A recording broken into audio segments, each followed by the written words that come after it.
Hello and welcome to this week's edition of We Follow the Town, talking you through all things Ipswich. And this week we've got a packed episode for you. Training ground protests on Monday, a referee bust-up and PR Paul on national radio, alongside with much more drama from the world of Ipswich. And joining me to talk you through this turbulent week, Aarron and Jamie Hirons. First of all, I'll come to you, Aarron. How are you? And what have you made of Ipswich being in the headlines this week? I'm very well, thank you. Well, good spirits considering what's been happening. Well, to be fair, it's good that Ipswich finally are in the headlines, I think, because we've been sitting there, it's all been going absolutely mental at Ipswich, and nobody's been talking about it. So at least finally it being in the spotlight actually puts a bit more pressure from the national media on Paul Lambert and Ipswich than just our local media. So, yeah. So it's been a bit of a disaster, but it's good that it's finally being talked about.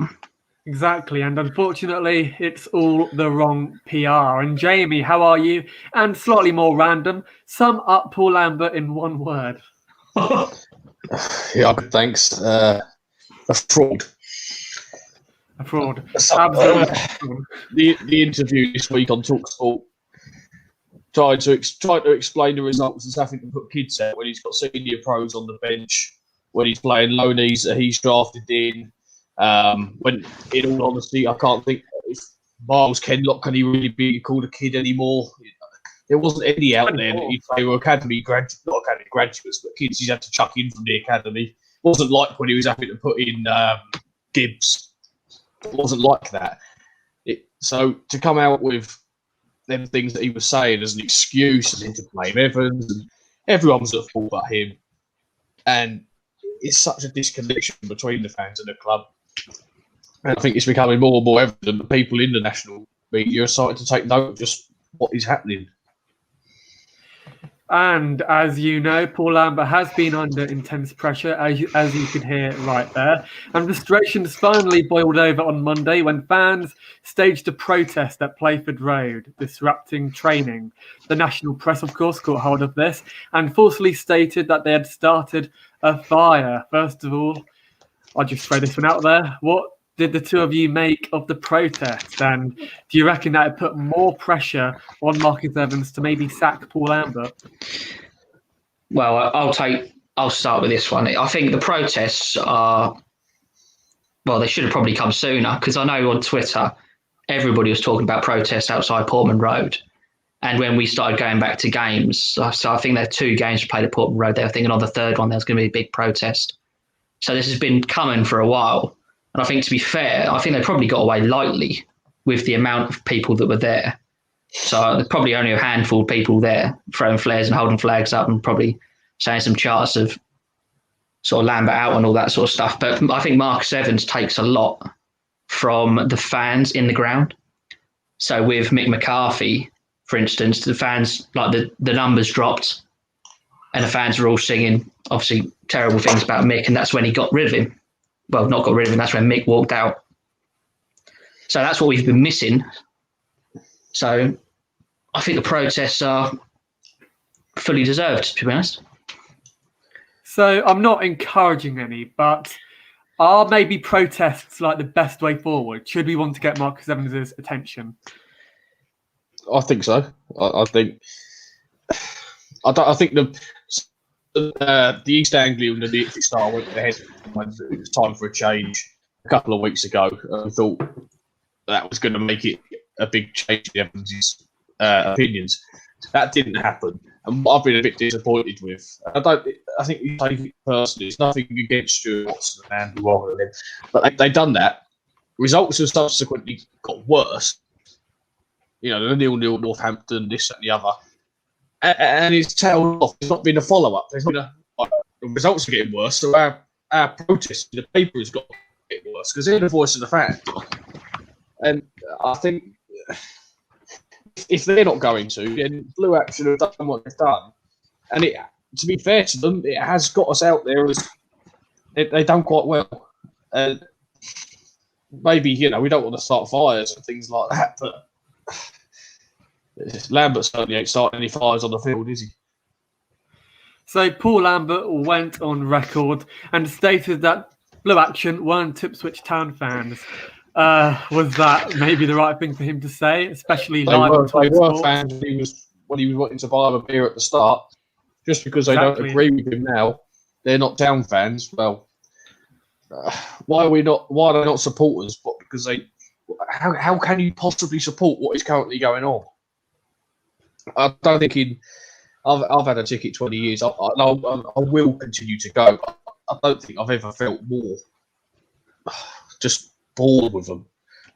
More like we shouldn't actually give until Evans is hitting the pocket and we're not paying our season tickets. Is that what it takes for him to learn? Because you already lost 10,000 and that ain't changed.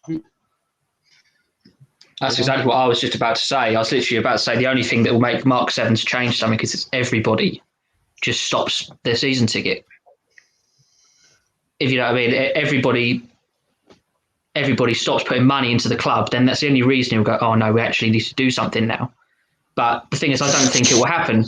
Because say people like me and Jamie, I know it sounds stupid because we haven't gone to any games this year. Well, we've been to one, but I can imagine us still getting a season ticket next year because we really want the club to do well. You know, I mean, there's always that inkling of hope that Ipswich can turn it around. But it's just a part of our life on every Saturday in the normal world. We look forward to it. It's regardless of the league. It's our club, so I will continue to go. And we're not good for the cause of trying to get Evans out because we will still go because it is we go for the pub these days. It used to be going for the football, but it's the day out now because that's your nice thing to do. And the worst bit about it is 3:00, and it's the fact that no other club would put up with it. That's the thing. Everyone else, Sunderland, as they're a big club in that league, we're the two biggest clubs. They've acted when they needed to. Other clubs have also been very ruthless. We're just letting a bloke ban media, do whatever he wants, not perform on the field, and yet he still stays and still seems to rule the roost. And I know he's a manager, but he seems to rule Evans. It's just unbelievable. Yeah, you say that, but I'm sure we'll come on to this in a minute. When Paul Lambert went on Talk Sport and said that he can't get Evans to sit down with him and talk about the issues with the club, it just seems like it's a bit backwards. You know what I mean? How everything's working. If he's like Simon Jordan said, if he's having to go on Talk Sport and say that, then he should be saying, why can't he say that to him already? Exactly. So let's quickly get onto this question a minute, sent in by Daniel Keeble. Question for us as a former Town season ticket holder, been to a lot of games. What's going to make me come back and watch the Town? And are we only really interested in away days and beers? A change. It's a forward-thinking, forward-playing team, I would say. Back to when you see clips on Twitter of the likes of Benton and Gucci when that's when I started going. I know when Aarron started going. And it was proper football. We were scoring 4 or 5 goals a game. It was like when Kevin Keegan had Newcastle in the 90s. They'd lose 3 goals, but they'd win 5-3. And it was attacking. We was the top scorers in the league 2 years in a row. We somehow didn't make it up in Ipswich style. But that sort of football for me is what makes you want to go. And it's been so long. I can only remember them Joe Royal days has been the time we've had a team like that. We've done well under Mick, and we had that one season.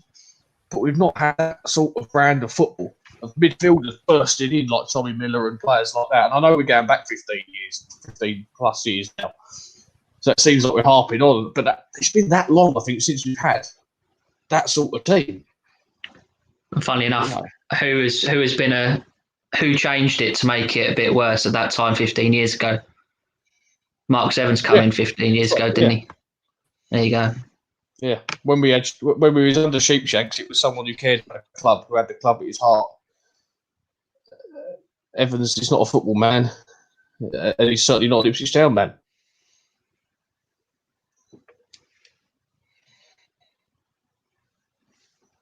No, couldn't agree more. But to be fair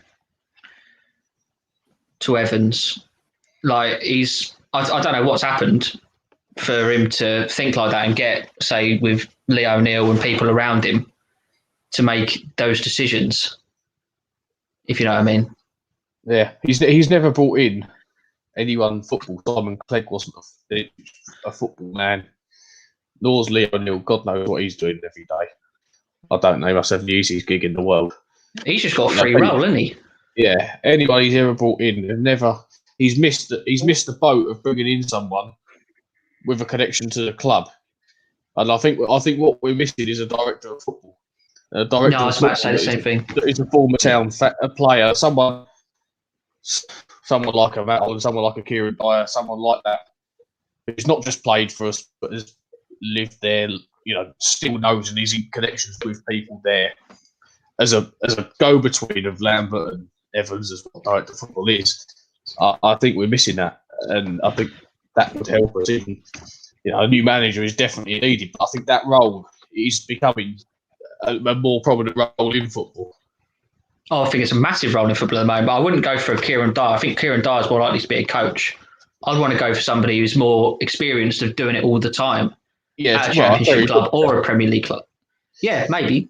Who's got a lot of experience in the game and a lot of people that he knows. It's just got to have that connection to the club for me, because you could bring in some sort of idiot like Clegg, but it's got to be someone who gets us, gets the club. Yeah.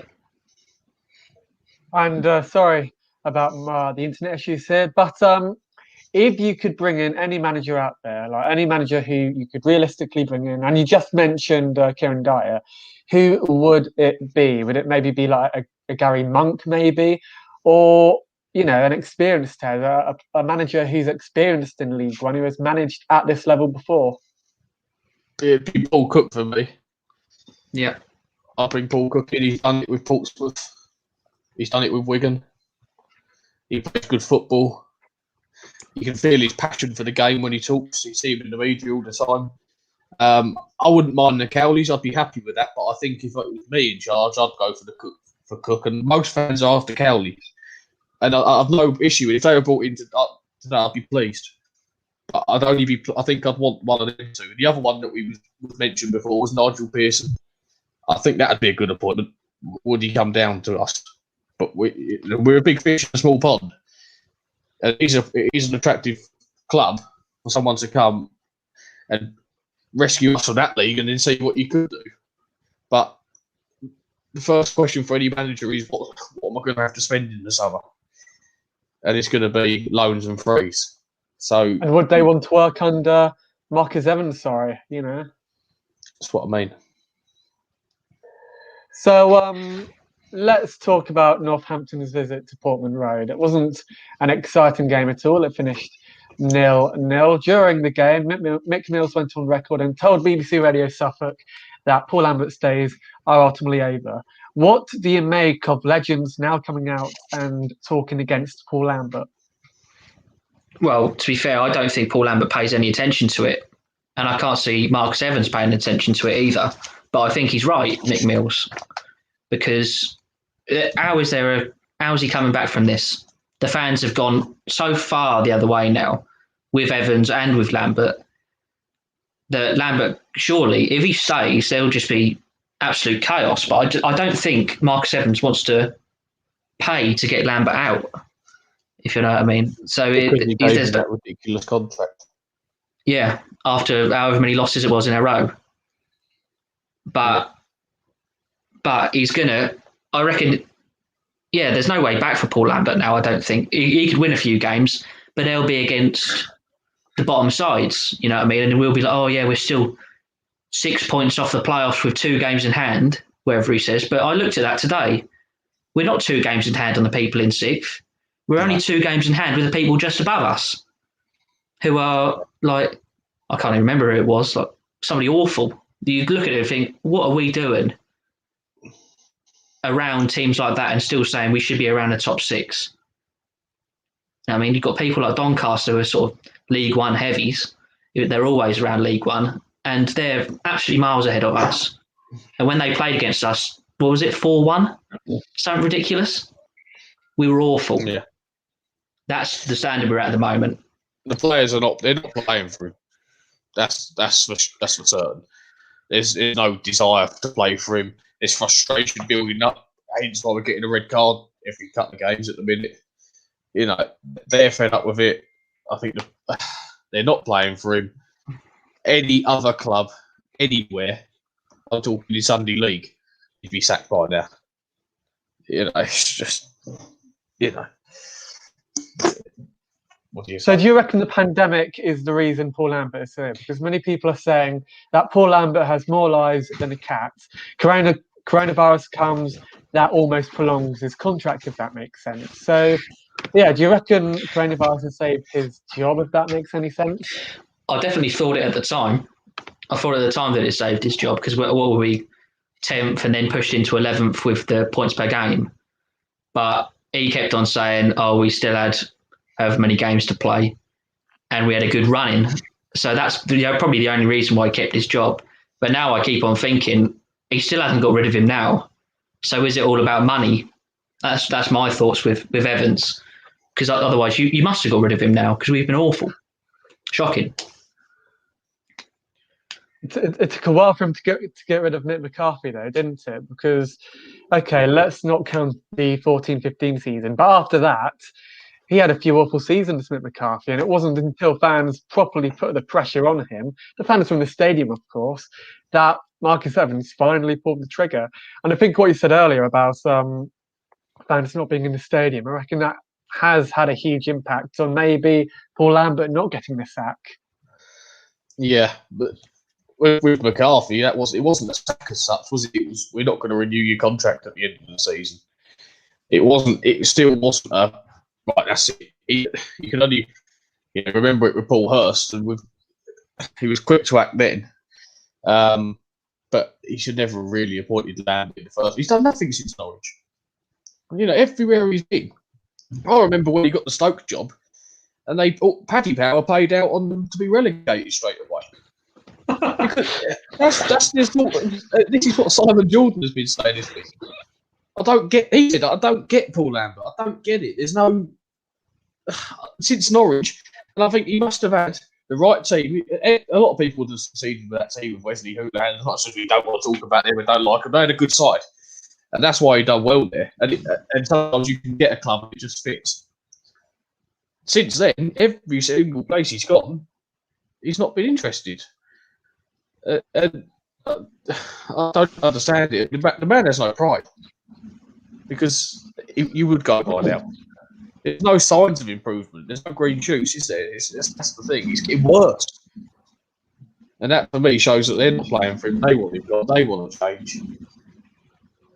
Personally. But why did the club hire Paul Lambert anyway? Because, in my opinion, Marcus Evans are at the moment in regards to league position. But I think, in fairness to sorry, Joe. In fairness to Evans, I think he's looked at Paul Lambert and gone, he's got somebody out of this league before. Let's give him a go. I reckon that's what he's gone for. But, and to be fair, I don't think any of us, when we signed it, we got Lambert, we all sat there, if we're honest with each other, I think we come in and we was like, Lambert, a name. He's obviously got them out of the league before. We all thought of it positively, as you saw in the end of that season, where we were still flooding away grounds and travelling all over the place and being really upbeat for just some unknown reason. We were still cheering and chanting, even though we were clearly finishing bottom. So we obviously had some good thoughts about it. But now looking back, hindsight's a beautiful thing. You look back and you think, why has he signed him? He failed at Villa. He had an awful win percentage at Villa. He had probably the worst win percentage of all time at Stoke. So why would you get him? But that's what we've come to now. I don't think you're going to. I think there are, as I say, there's people out there that will work under him, Evans, because of what. I don't think it's just a lack of financial support. I think it's the lack of support in general. He's not interested. He does not care. He's putting in his £5 million a year, as he calls it, to keep the club afloat. That's it. He's going and selling some tickets for the rest of the year. He's not worried about us. And I think that will influence any good manager will think, well, I'd rather go. Look at Sunderland have been taken over this week by a multi-billionaire. That's a better prospect, surely, for any manager. Or they're going to think, I can go to Ipswich where the fans are miserable, club's miserable, there's no money. and we're stuck in League One. You know. So let's talk about Paul Lambert appearing on Talk Sport earlier this week. He was interviewed by a very close friend, Jim White, and Jim White actually went quite easy on him. But Simon Jordan, however, had this to say about Paul Lambert. I was interested to hear how much he protected Randy Lerner, because I imagine Randy Lerner must have been so grateful for that protection with the 29% win record that Paul Lambert had for him. That must have been the kind of protection that Randy Lerner didn't want. Yeah, but Lerner made mistakes, Simon. Well, of that, there's no doubt. Everybody makes mistakes, and what you employ managers to do is not to compound those mistakes. So why is Evans not saying this and Paul Lambert is? Well, you have to ask the question why Paul Lambert isn't saying it to Marcus Evans, and why Paul Lambert, who's been there for 2.5 years, doesn't have the pull to be able to get basic fundamental communication in place with ideals behind how you sit around a table. And with due respect to Paul Lambert, if the teams above them like Doncaster, Oxford, Accrington Stanley and Plymouth hardly have bigger playing budgets or bigger opportunities than Ipswich do, you look at it and say, with due respect to Paul, he must interview really, really well. He must interview really well when chairman interview him, because I've listened to him in the media, and with the greatest respect in the world, he puts my feet to sleep. I look at his performances amongst the clubs that he's managed, and I don't think, besides the Norwich job, he's done a particularly inspiring job. Ipswich are in League One, a side that had, as Paul quite rightly says, as Trevor referred to, had Dill, Tyson, Muren, Paul Mariner, Trevor Wiremark, Eric Gates, won the UEFA Cup, were a dominant side under Bobby Robson with beautiful football, are now sitting in League One. And they're sitting in League One because they dropped out of the Premier League, because they've had change of ownership. David Sheepshanks, once upon a time, was an inspirational leader that got them into the Premier League, that got them into Europe. The wheels came off. They had Mick McCarthy. They didn't want Mick McCarthy because of the style of football. And I do think that it's a little bit limp-wristed and lightweight for Paul Lambert to come on and say, after being at a football club for 2.5 years, I have to use you, Jim White, to impart a message about the fact I haven't got a round-table discussion with my owner. He's not using us at all. What are you doing? He's putting it out there. So there you have it. Simon Jordan standing up for Ipswich Town fans on Talk Sport. What are your thoughts on his interview, Jamie? Not his interview, but what he said live on Talk Sport, sorry. That's what I said earlier. It was just it wasn't true to say, oh, we've got to pay the kids. There was no kids there. That wasn't true. He's clutching at straws. I think he knows he must be up soon. And the interview, if it wasn't Jim White interviewing him, he wasn't such a close friend, and it had been Simon Jordan actually doing that interview, then it might have been different. I think he was being fed some fairly easy questions. It wasn't anywhere near what's actually going on. So I think Simon Jordan's right. Simon Jordan, I'm a big fan of his. I think he's right in most things he comes out with. I listen to that show every day. I was listening to it when I was there. But no, what he come out with was it's the same drivel he comes out of every other time. He's banned Phil Ham. He don't really talk to Brenner Woolley anymore. All sorts of ways and strays to do the press conference now. Even the fitness coach, Matt Gill's doing it. Stuart Taylor, who seems to be part of the problem as well, don't really know what he's bringing to the table. I keep saying it and thinking, what other club would, and there isn't one. But Ipswich, or not us, but Evans just seems to accept and be more than happy with. At first, it was mediocrity. Now it's just poor in League One. It's not like we're just surviving in the Championship. We're in League One.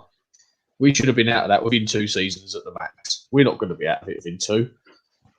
And I don't see Lambert going now. I think if he doesn't get rid of him after the other day and what's gone on, if 10 losses in, I think it's 24 league games in League One doesn't tell you he's not the man, and we've lost 7 against the top 7, we've lost all 7.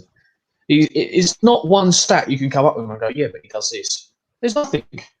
And I think he's not going to get rid of him at the end of the season. And that is what angers me so much. He's happy for that to happen whilst taking our 50 quid a month. Doing all of that, he's happy to just do that. I'd love 2 minutes with him. Just so many questions to have. I don't understand it. For someone who's supposedly such a good businessman. Bloke's a moron. Wasn't Milne a few seasons ago had that thing with the fans? Didn't he have a thing with the fans in the Bobby Robson suite, whatever it was? And he got absolutely grilled, and then they never done it again. Yeah, Didn't that happen? I forgot about it. Yeah. Because he was pretty much the voice. Yeah, he was the voice of Marcus Evans, wasn't he? Basically, because Marcus Evans was nowhere near the club, and so we saw him. So we saw him a couple of times, didn't we?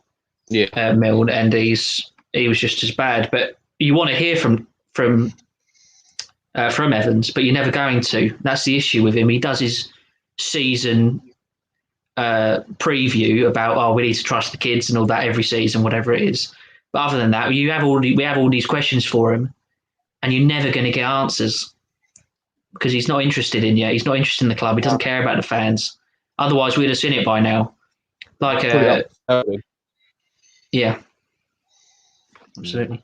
Because he's only going to end up losing more money because there are going to be people who just go, especially after what's gone on now. Yeah, I've had enough now. There will be. There'll be people, Jay. I know we sit next to a few of them every week upon road that have been going in that seat in that ground for however many years, 30, 40 years, and I don't think we'll see them again. We won't see them again at that ground because they would have been watching it on iFollow or trying to, because it is awful, and thinking I can't bear that anymore.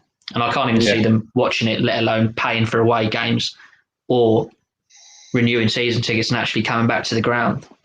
So the people that still have their season tickets, I still pay for my season ticket for some unknown reason. And I know Jamie does as well.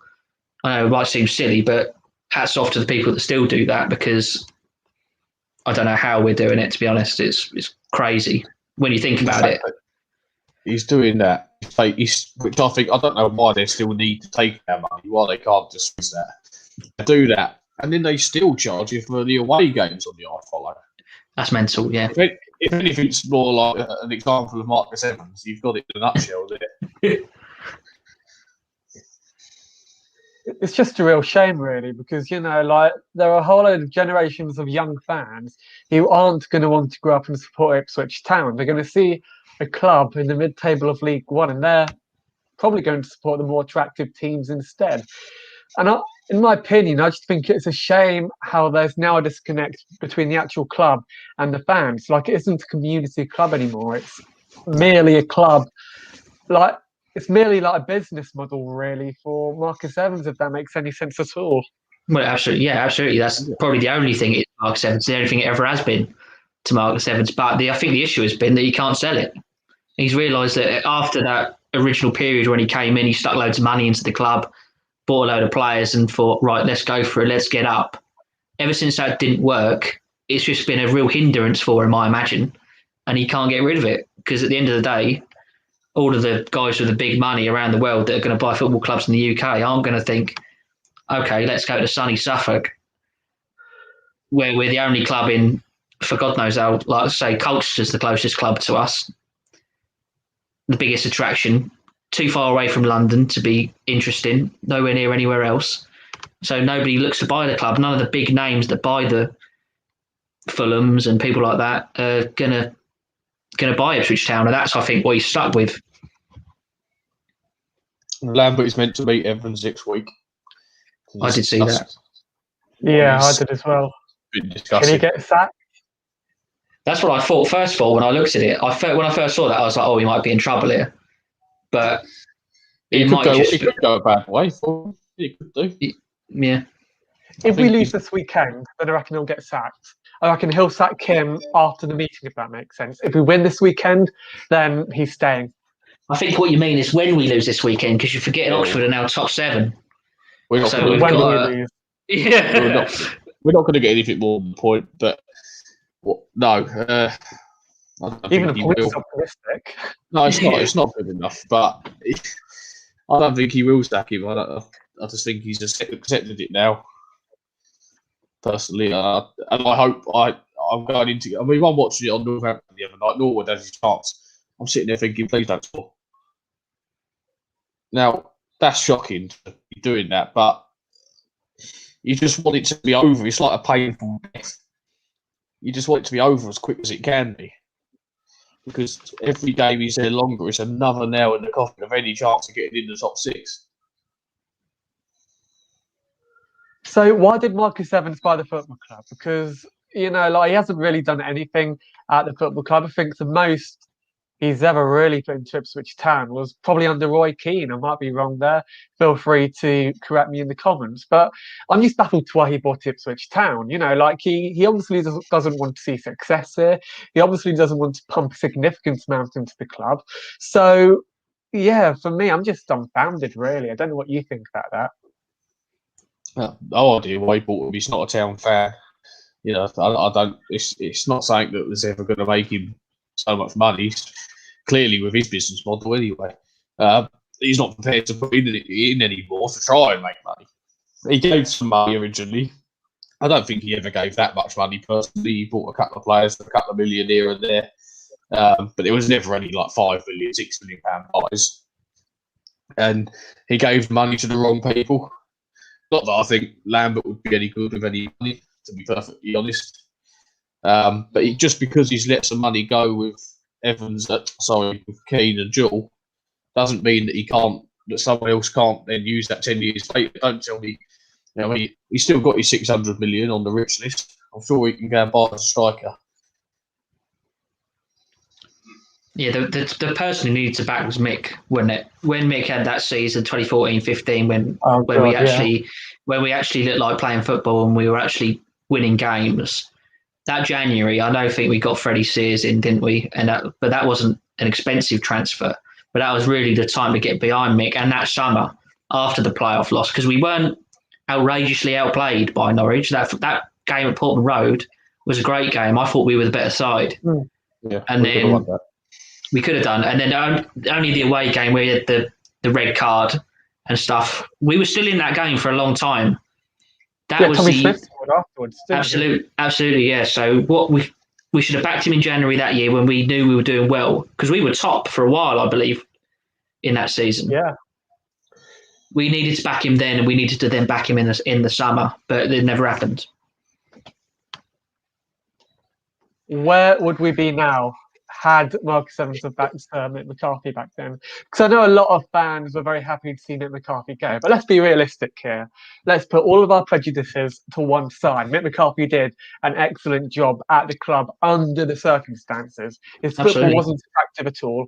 I didn't like his football, but with the lack of monies he had or was given, he did a superb job, really, didn't he? Absolutely, yeah. But it was that time where we wanted improvement, wasn't it? We were there and thereabouts. So we had that season where we finished in the playoffs. And then we had a season where it was sort of 8th or 9th, and then it was slowly going down and down and down. And then it was like, right, time to change. We need to go back and we need to be around that playoff spot again. But that's what we wanted. Everybody wants improvement. Nobody wants to just continually decline. You know what I mean? So he did do a great job, but it would have been exactly the same at any other club. Every fan wants more. Yep, spot on. And let's talk about what's been happening with the social media lately. So last week we saw these tweets, James Norwood going in on Andre Deserve's cousin. Sounds a bit wrong. Apologies for that. We also saw Luke Chambers post this on Instagram, and many fans kind of interpreted that as a sign that he also wanted Paul Lambert to go. What did you make of those social media messages? And should the players really be speaking out like that on social media? I don't have a problem with it personally. I think it's part of the modern day game. People saying that he's unprofessional. For me, he's the first name on the team sheet when he's fit. He's the only person we've got, him, Jackson, but mainly that he can score goals, gives us a threat, can lead the line, can do that. If he, I find it quite funny and a bit refreshing that someone can. People have got to remember these people have a life outside of football, and you don't need to be getting embroiled in spats and everything else. But I don't have a problem with him being there and interacting, because he's interacting with the fans, and someone's got to, because there is no connection between the fans and the club. So can't be causing controversy, but I don't have a problem with that at all. To be perfectly honest, I quite like it. The issue with it is though, Jay, is that it's never anything good. So you have an interaction with a fan, but it's never something positive. He's always biting at something. And it's always biting at abuse. And to be honest, I don't know why is he reading comments? You know what I mean? I that's what I don't understand. Mustn't be good for his psyche. Like, as a player, just to read negative abuse. I think players should really stay away from that side of social media. I think it's too easy and too accessible. It's his decision. Oh, what a guy. It's his decision whether he knows what he's going to see when he goes on there. Personally, I don't see why people do criticise him, because I think he's a good player and not technically like a Dazelle or someone, but he is one of the best players at the club, in my opinion. It's not a great bunch to choose from. But so I don't criticise him and go on there and do that. I don't really see the point in why people do that. But I get it's his decision. He knows what he's going on there for. He knows he's going to get that. He could get that, could see that. He shouldn't then bite at it, ideally. But I think, he knows what he's getting himself in for. And that's up to him if he can deal with it. If he can't deal with that, then he'll have to come off there. The ones with Chambers is one. So Chambers put up that timer, didn't he? And that was. And didn't he take it down? Did he take it down or did he leave it up? I have a feeling he took that down. Yeah, he took it down after a whole lot of abuse on social media. Yeah, but the thing about it was, if it was anything to do with Ipswich Town, that would be the only reason why he took it down, because he realised he made a mistake. Whereas if it was nothing to do with that, he could have just said it. He could have said, "Oh, that was nothing to do with Ipswich. It was to do with this and this," or it was, "Oh, we're on our way to," I don't know when it was. It was Shrewsbury or something.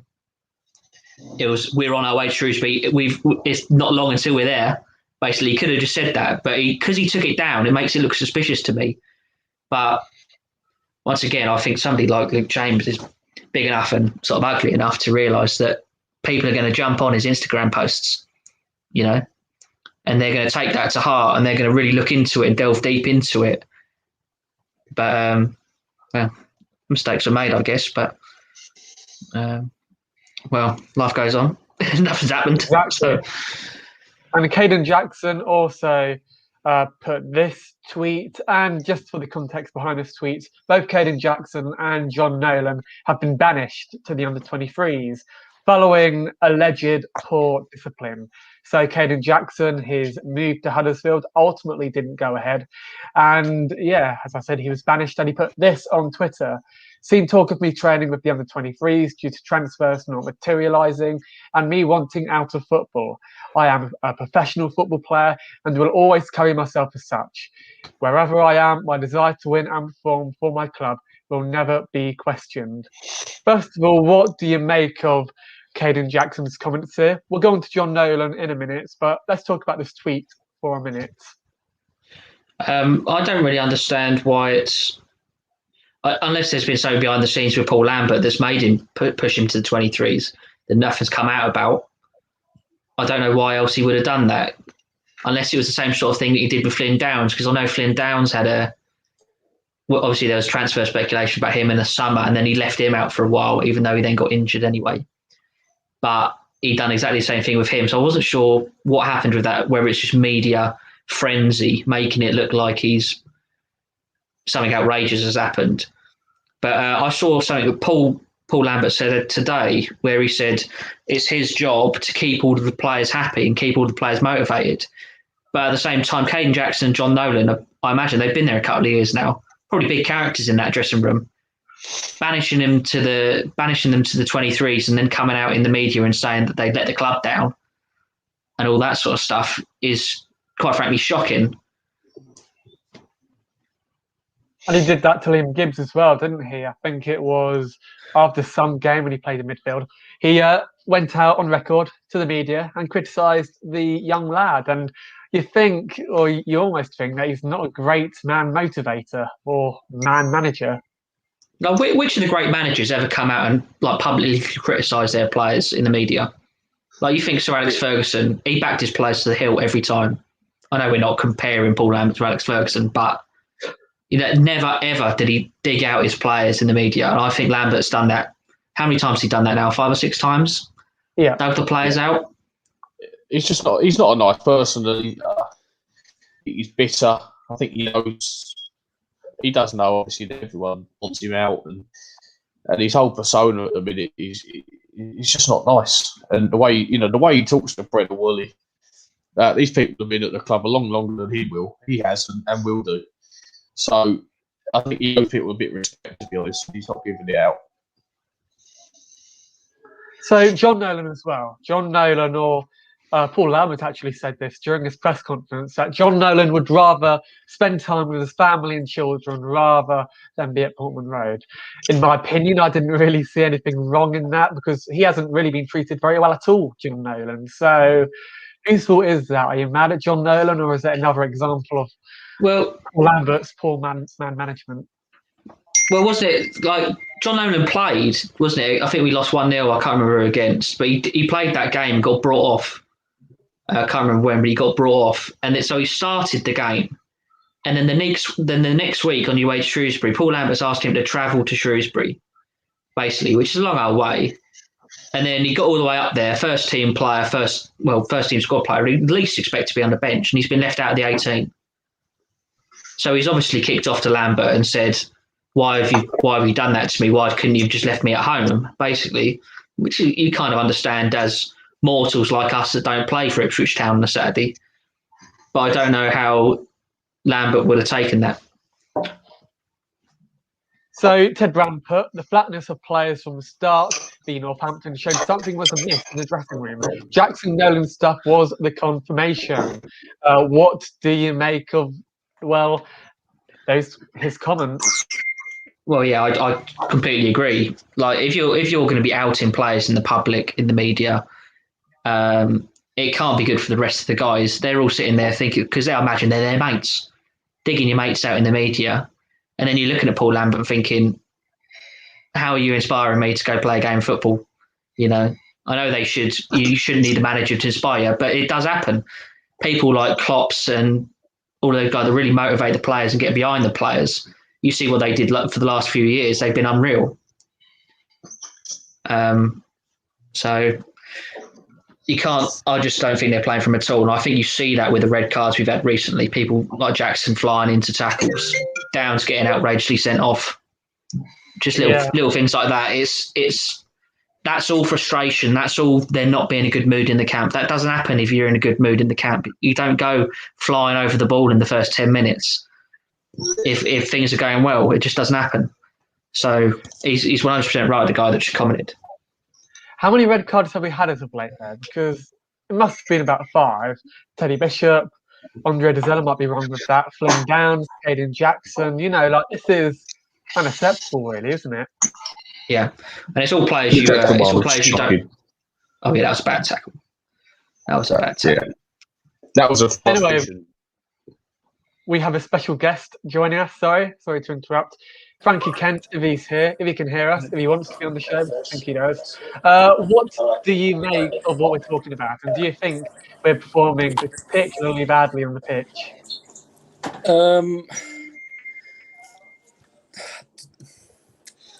I think it's tough at the moment. I mean, a lot of blame gets put towards Lambert a lot of the time, but at one point you've got to say, are the players performing? Exactly, and in my opinion, the players aren't performing. Should they really be performing for the manager, or do you reckon they should maybe be playing for themselves? If that makes any sense. I've always been brought up with the saying, "Play for the name on the front, and they'll remember the name on the back." That's how I've been brought up, but for the badge at the moment, I don't think so. So again, just quickly, who do you reckon should take over as new manager? Should Paul Lambert get the sack? Yeah, of course. I think Paul Lambert should get the sack, of course. I think Paul Lambert, as you can see in the Premier League, his successes in the Premier League unfortunately haven't cut it. And then you go down the leagues and he's just performed worse and worse and worse. I think personally Paul Lambert should be put in a gas chamber. Personally. However, as an Ipswich fan, I hope his family's well, and through this COVID situation, I think everyone's going to be well. However, the conclusion to my point here is that Paul Lambert deserves to be in a gas chamber among a lot of Jews. We're going to get kicked off YouTube, aren't we? Absolutely incredible. Thank you very much. Thank you, Frankie. That was really kind. Yeah, very kind. Hopefully we don't get kicked off YouTube for that. And I put the StreamYard link in the chat, by the way. Not sure whether that was a great idea. Do you reckon Paul Lambert should be gassed? Well, gassing's a little bit extreme. However, if I did wake up to find out that I'd be quite pleased because you wouldn't be charged. I don't know. Put him in the gas. I don't think that's right, Joe. I don't think you'd be pleased. Sorry, I'm just a bit taken aback by that. Put in a gas. Yeah. You get some idiots. Frankie has a split personality of different nationalities. Yeah. Yeah, I agree. Well, they're the same person. I don't know. Frankie, can you quickly confirm that in the chat, please? But anyway, let's quickly end off the show by talking about next week's game, or this week's game, tomorrow's game, against Oxford. Oxford are doing well at the moment. I think they're sixth in the table, and I think they're flying quite high at the moment. What do you reckon, Pete? Do you reckon they'll perform well, or do you reckon it'll be another loss for the Blues? 2-0 loss. I can't see us scoring a goal, to be perfectly honest. We don't play attacking enough. And I think Oxford will have a bit much for us. They play fluidity, they've got good wingers. I think it'll be a tough game, and I'm hoping it will spell the end. But that's only because I don't think they'll win. With all my actual head on, it's not just me wanting him out. I don't think we'll win the game. Because we're simply not good enough. No, I completely agree. I think, if the record serves us rightly, we can't beat anybody around us or anybody above us. So what makes us think that we're going to start beating people like Oxford now, who I think they were on an outrageous run of winning constantly every week. They won loads of games. I know that does have to come to an end at some point. I imagine it already has, but teams do love coming to Portman Road and beating us quite convincingly. So I think they're going to do exactly that. And fingers crossed, this is Paul Lambert's last game. Anyway, thank you, Aaron. Thank you, Jamie, for appearing on the show. We'll be back next week on both Monday and Friday to talk you through Ipswich Town, hopefully our loss, and hopefully Paul Lambert's sacking from the club. Thank you very much to our other guests, Frankie, and, there's Nick as well, but Nick hasn't really appeared on the show yet. Thank you very much. You can find us on We Follow the Town on Twitter, of course. Aaron, Jamie, where can they find you on social media? On Twitter, Instagram, Facebook, Snapchat. Okay, no worries. Twitch. Yeah, we're on it. Yeah, same with me. I think you've put my name on Twitter in on the post to start with, so you can find me on there at Azabloom. Same with Instagram. Okay, no worries. Thank you once again for joining the show. Thank you to all the lads who've contributed to today's show. If we're not on YouTube next week, that is because we've been kicked off the platform due to the controversial comments that have appeared on the show. Thank you very much, and good night. Thank you.